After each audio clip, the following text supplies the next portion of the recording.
We got Coach Prime Time. He told y'all, God must be working in this man's life. He's working in this man's children's life, which is trickling down to everybody and everything he's around. Everywhere this man is going, he's won. And to think, we had this hidden gem at an HBCU. This man was working at an HBCU. He was winning at an HBCU. He was changing the culture at an HBCU.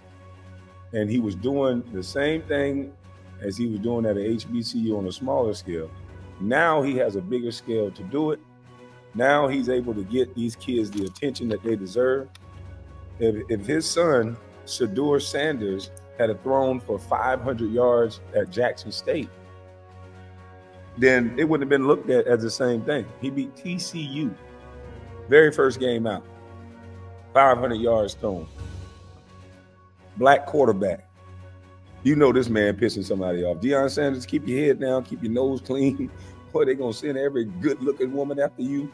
They're going to send everything after you. So, yeah. I don't know.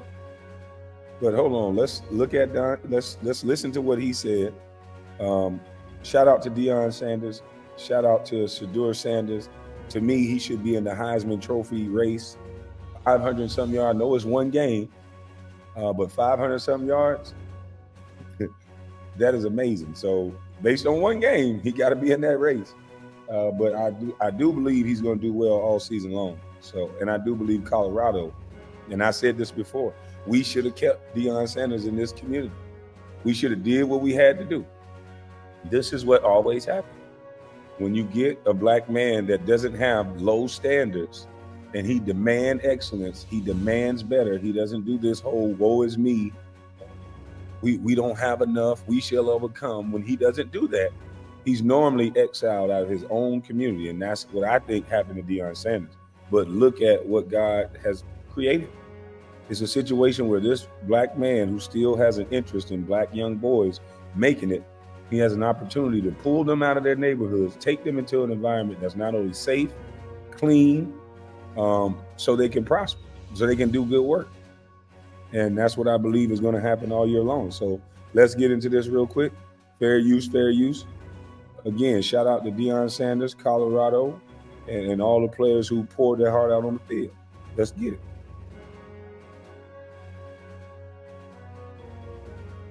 Intriguing,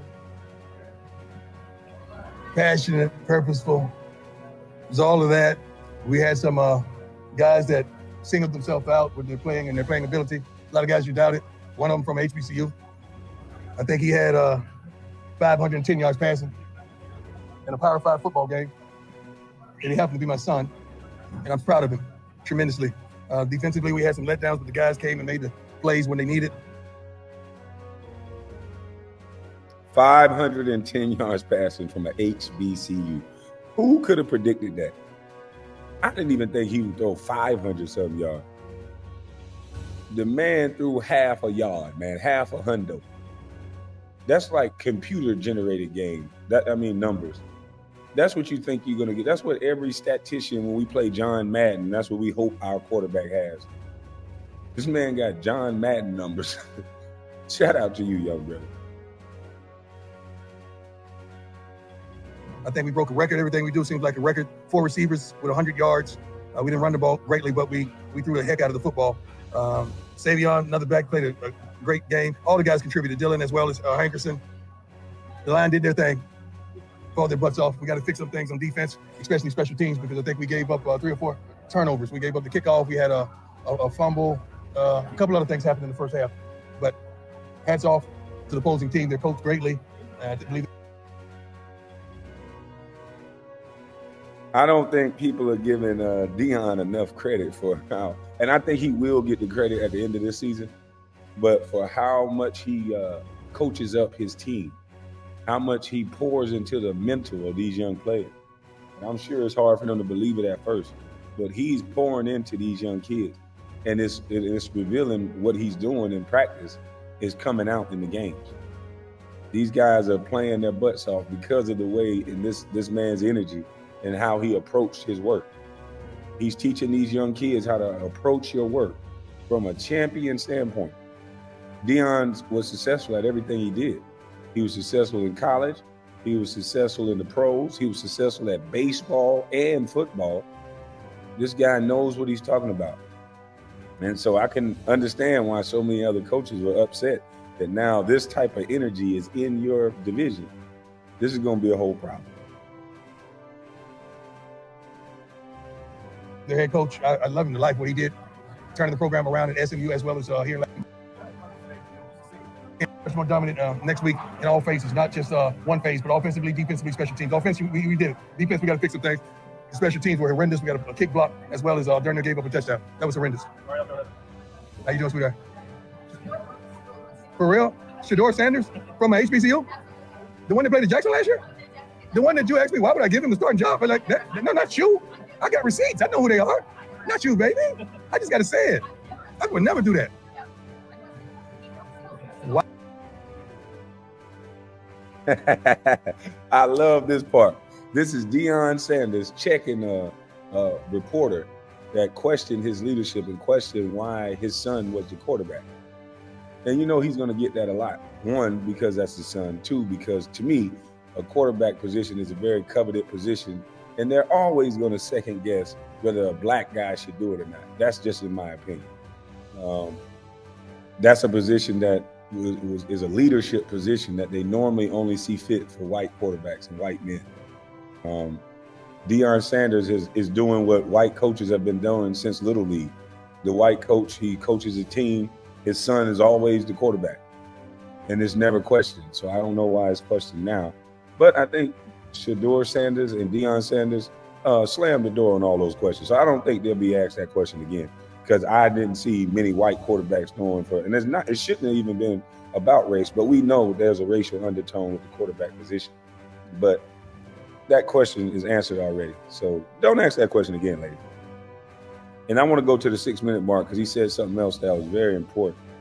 And I want to hit this and then we'll get up out of here. Let y'all enjoy y'all beautiful morning. Yes, it's 6 o'clock in the morning. I've been up since about 4 o'clock. So let me hit this part where he talked about these kids believing. And then we'll let you get up out of here.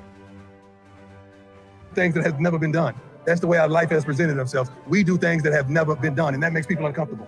When you see a confident black man sitting up here talking his talk, walking his walk, coaching 75% African Americans in the locker room, that's kind of threatening. Oh, they don't like that. But guess what? We're going to consistently do. That was a cold bar. I got to slow that down. When you see a black man that's walking confidently and boldly in teaching 75% African American kids, this is why they don't want strong black males around these boys. This will be the result. When they get to see somebody who looks like them, behave like them, had success that they want to obtain, they will listen. So Deion Sanders is one of many, I think. We need more coaches around these kids that have this type of energy, that breathe this type of life into these young players, and that has this type of protection. Because he's not afraid to say, yeah, this is a problem. You know, me coming in the way I am, 75% black kids, this is going to change some things. Let's hear it again. That's the way our life has presented themselves. We do things that have never been done, and that makes people uncomfortable. When you see a confident black man sitting up here talking his talk, walking his walk, coaching 75% African Americans in the locker room, that's kind of threatening. Oh, they don't like that. But guess what? We're going to consistently do what we do, because I'm here and ain't going nowhere. And I'm about to get comfortable in a minute.